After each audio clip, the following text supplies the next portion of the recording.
Hi, my name is Wendy Harrington. 12.5 years ago I contracted necrotizing fasciitis, more commonly known as the flesh-eating bug, following the birth of my third child.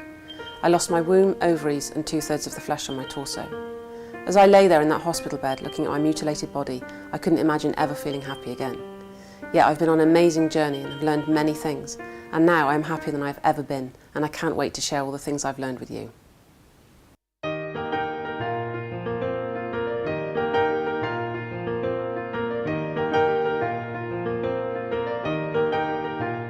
One of the things I really have started to practice is just slowing down, and coming up on this motorway bridge just makes me think how we're always zooming around so fast in our lives, and we miss so many moments because actually we're so focused on where we're going that we're missing the very things that are rising moment to moment, and the joy that is there in each moment, and all the things that we can share through that momentary awareness. And how one of the experiences I remember was suddenly realising that I could see all this green around me, and I could see so much more around me, and how colours were so much brighter.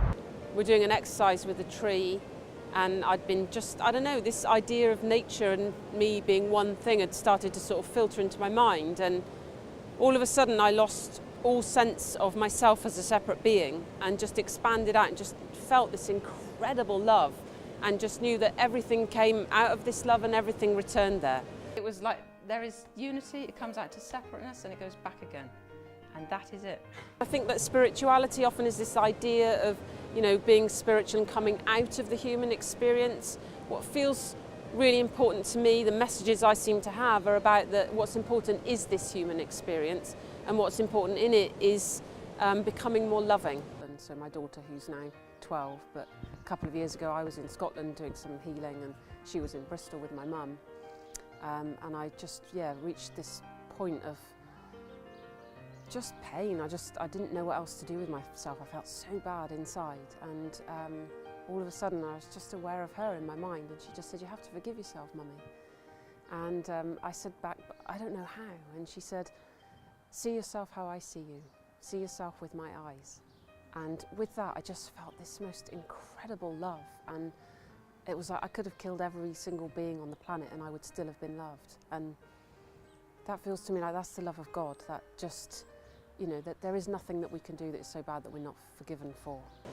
But there does seem to be something from within me that guides me, and it may come in writing. Sometimes I get woken in the night, or I awake in the night, however you want to see it, and that there is often incredible truth, wisdom and expansion held within that. I feel like the conflict is in the mind.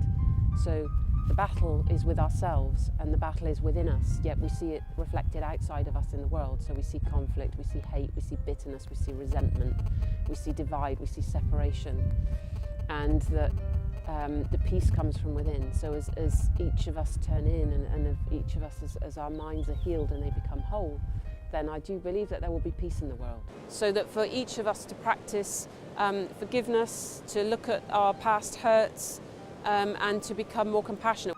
Yeah, so I think of forgiveness is not one person to another person. It's much more about the collective mind than the whole mind. So I think of Jesus, but you can use anything. I have a friend that she thinks of a golden ball of light. So it's just that belief in something greater than ourselves.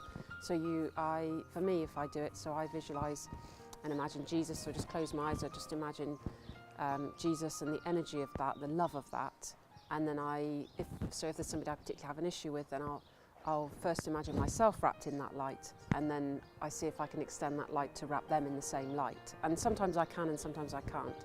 So if I can't, then I just acknowledge that I don't want to forgive yet, and then I ask for help with that myself, and I practice the exercise until I can do it.